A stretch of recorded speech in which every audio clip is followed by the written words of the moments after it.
terapia hormonal em mulheres. Hoje, como convidado, a gente tem o Dr. Evandro Oliveira, ginecologista. A gente foi subsecretário juntos numa época na Secretaria de Saúde, não é mesmo, meu amigo? Ele era subsecretário de Atenção à Saúde, eu era Planejamento. Depois a gente foi professor juntos do curso de Medicina da Universidade Católica de Brasília, onde o Evandro está até hoje lá como professor. Primeiro, boa noite a todo mundo que está entrando aí. Boa noite a você, meu amigo Cleiton. De alguns anos, realmente, não vamos colocar isso em pauta, porque senão a gente vai ficar sem graça, com o tempo todo velho. Mas a minha formação é em ginecologia obstetrícia e depois eu procurei me especializar em câncer ginecológico. Atualmente eu sou o diretor médico da Maternidade Brasília, trabalho lá todos os dias e tenho o meu consultório, a minha clínica, onde eu fico mais focado em câncer ginecológico. E além do que você comentou, sou professor da Universidade Católica de Brasília, do curso de Medicina. A necessidade da interrupção da menstruação, porque fica claro em muitas situações, Cleiton, que a menstruação ela tira a qualidade de vida da paciente. A gente não pode radicalizar em nada que a gente faz. Então, tem mulheres que se sentem bem menstruando? Tem. Tem mulheres que gostam de menstruar? Tem. Essas mulheres precisam ser respeitadas. Mas o que a gente não pode também deixar de entender é que muitas vezes a menstruação tira a qualidade de vida da paciente. Ou seja, é aquela paciente que nos dias em que ela se encontra menstruada, a sua qualidade de vida, o seu relacionamento social, o seu trabalho fica extremamente prejudicado. Então é muito interessante. Eu sempre uso da seguinte questão quando uma paciente chega para mim e questiona isso. Eu coloco assim, você gosta de menstruar? E normalmente quando ela responde assim, eu detesto menstruar, eu estou em casa. Falo, bom, agora vamos trabalhar para que isso não aconteça, que você possa aproveitar o fato de usar um anticoncepcional, que hoje em dia, cada vez mais, os anticoncepcionais mais modernos, eles dão a chance de você usar de forma contínua e não precisar mais menstruar. E aí você começa a abordar essa paciente. E aí, realmente, quando essa paciente se enquadra num critério de não menstruar, porque isso vai melhorar a qualidade de vida dela, ela passa a ter muito benefício. O que a gente precisa entender, eu acho que é aqui que a gente tem que bater e levar isso para os pacientes, Cleiton, é que não adianta achar só que o anticoncepcional vai resolver a vida dela. Exato. Né?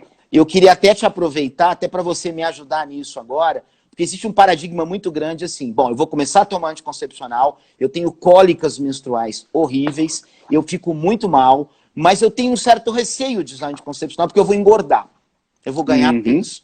E eu sempre digo que utilizar hormônio precisa agregar outras coisas. E as coisas mais importantes que a gente precisa agregar são atividade física e aquilo que você domina maravilhosamente bem, que é a questão alimentar. Então, assim, pode usar, tem que usar, melhora a qualidade de vida, mas é importante a gente levar em consideração a questão não só do uso do anticoncepcional, mas agregar uma qualidade de vida física e alimentar. E aí eu te devolvo a bola. O que a gente precisa fazer para essas pacientes não engordarem, que vão começar a usar anticoncepcional contínuo?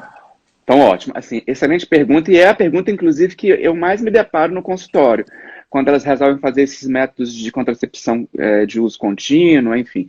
E aí me questionam, eu vou engordar? Primeiro, não é o hormônio que vai te engordar, é a comida. É o que você coloca na boca. Exatamente. Assim, o hormônio, claro que ele tem uma ação anabólica, essa ação anabólica ela é sistêmica, ela vai, não só, seria maravilhoso se ela fosse teleguiada só para a célula muscular, mas tudo vai ser anabolizado. Então, se você não tem uma dieta muito equilibrada, claro que existe uma chance de você ganhar peso, mas não é porque você colocou o hormônio, é porque você está fazendo uso desse tratamento, mas não está cuidando da sua boca, da sua dieta. Então, e também não está gastando energia como deveria. Muitas mulheres fazem o uso desses métodos, por exemplo, do implante hormonal. Elas entendem que esse é o chip da beleza, até o nome que foi difundido por aí no mercado. E aí elas colocam o implante, colocam o chip da beleza e agora eu não vou mais treinar, eu não vou comer direito, porque o implante vai me transformar. Que maravilha se fosse assim, mas não é. Aí é que você vai ter que ser muito diligente, até para poder aproveitar os benefícios que esse hormônio vai trazer para você. Porque é claro que você vai ganhar mais massa magra, é claro que você pode reduzir celulite, é claro que o tônus muscular vai melhorar, mas se você tiver um estímulo para isso. Então, o corpo ele é igual massinha de modelar. Enquanto você está lá mexendo ele, fazendo, por exemplo, a musculação, fazendo um trabalho de sobrecarga, ele está respondendo. Ainda mais com o estímulo hormonal. Agora, se você não faz nada, ele não vai adquirir forma nenhuma, ao contrário, ele vai ficar sem forma. E aí sim você pode ganhar peso, aí sim você pode ter celulite, aí sim tudo aquilo que você não queria que acontecesse, Exato. vai acontecer. Então, eu fiz a opção por um tratamento hormonal desse, eu tenho que, mais do que nunca, que ser extremamente cuidadosa com a minha alimentação. Então quer dizer que eu tenho que ficar com dieta de déficit calórico, de restrição energética, o resto da minha vida, ou então enquanto eu estiver utilizando esse hormônio?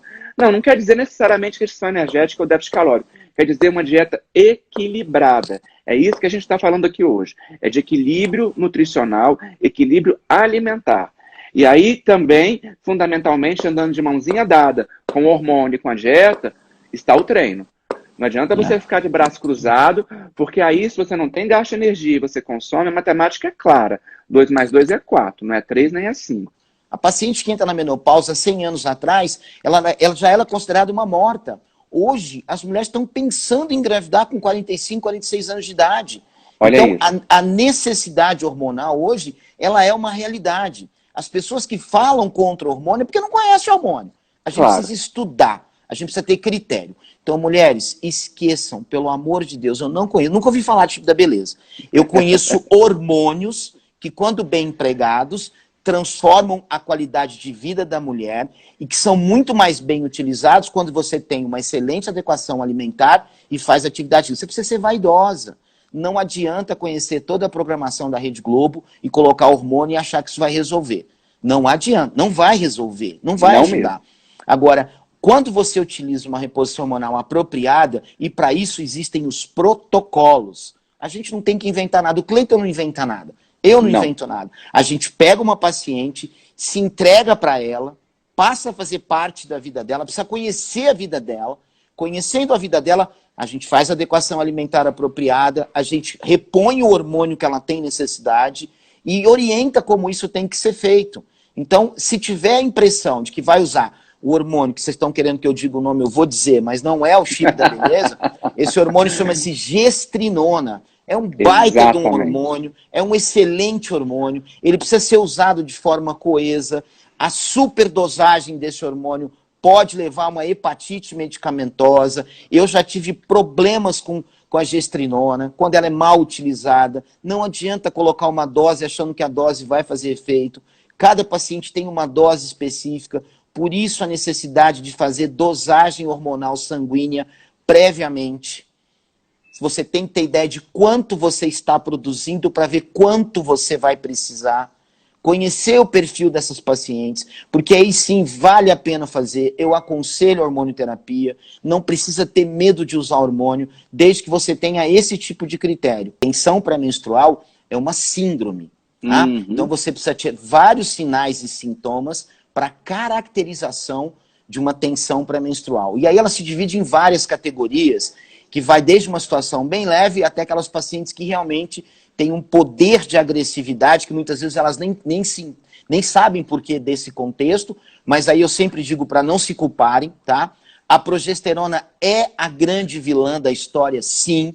A progesterona é maravilhosa, a progesterona é que vai fazer você ter filhos, a progesterona ela tem um efeito extremamente significativo de proteção para o teu útero, mas ela cobra um preço caro. Então a gente tem que saber trabalhar com a progesterona. A síndrome da tensão pré-menstrual precisa ser tratada.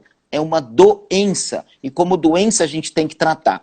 O mais importante é a gente avaliar quais são os sinais, quais são as características dessa síndrome da tensão pré-menstrual e trabalhar em cima disso. E prescrever remédio, sim. Agora, uma das coisas que mais ajuda a TPM, vocês vão começar a entender essa live porque ela acaba envolvendo um monte de coisa. Uma das coisas que mais ajuda a TPM, o que é? Ótima alimentação, atividade física e controle hormonal. Você passa a ter um critério muito melhor de melhoras. Então, o que eu faço na síndrome de tensão pré-menstrual? Na grande maioria das vezes, eu coloco essas pacientes para parar de menstruar, elas vão usar hormonioterapia contínua, tá? Se possível, a gente agrega diurético para reduzir a retenção de líquido.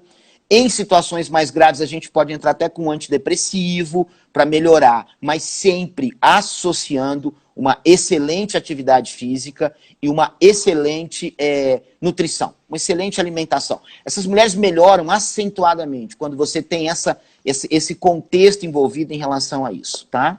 A literatura é controversa. Você vai encontrar contextos de utilização acima de 65 anos de reposição hormonal. E uma outra história que eu quero agregar é aquela assim, ó, só pode usar 5 anos, depois disso não pode usar mais. Eu, Evandro, vou ser muito honesto com vocês. Eu quero até ouvir sua opinião em relação a isso, Cleiton. Eu acho que não existe tempo para isso. Eu acho que você tem que analisar o teu paciente. Você pega uma paciente de 65, 70 anos, você olha para a cara dela, ela não tem 50 fisicamente falando. Ela faz atividade física pra caramba, ela tem uma alimentação balanceada. Eu vou deixar essa paciente sem hormônio? Eu acho isso um crime. Então, assim, eu faço reposição hormonal nas pacientes que têm indicação.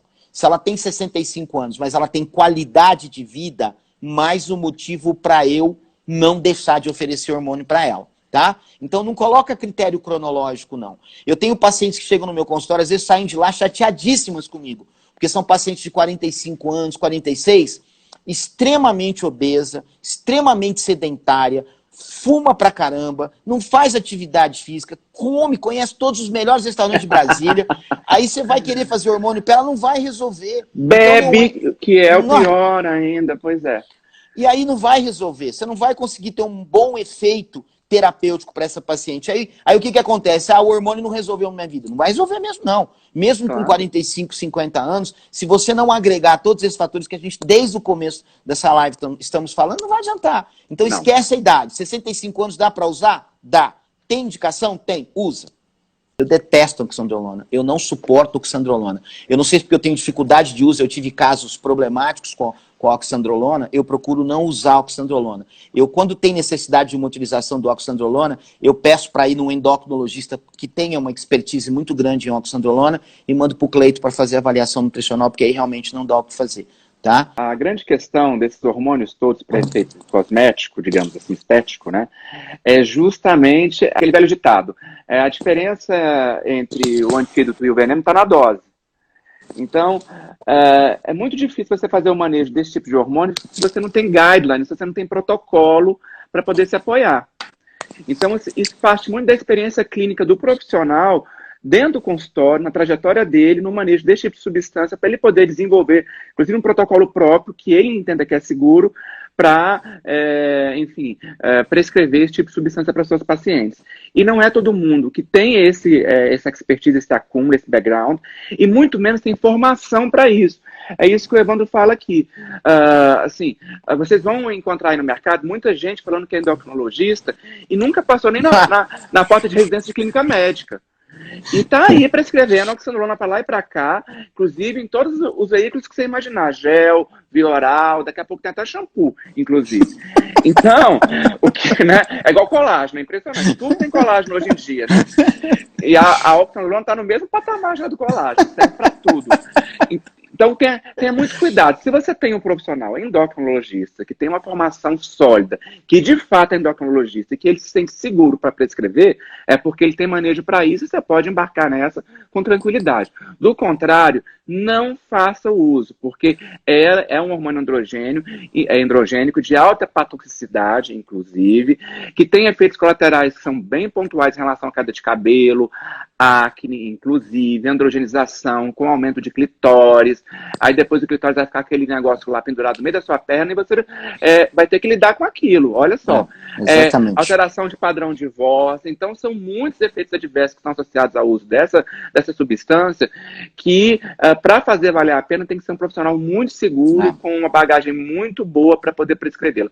Do contrário, não faça isso. E sempre que você for procurar esse tipo de terapia, digamos assim, observe, vá no conselho de medicina e saiba se esse profissional de fato tem sido especialista ou passou numa residência naquela área que ele disse que atua. Isso é muito importante.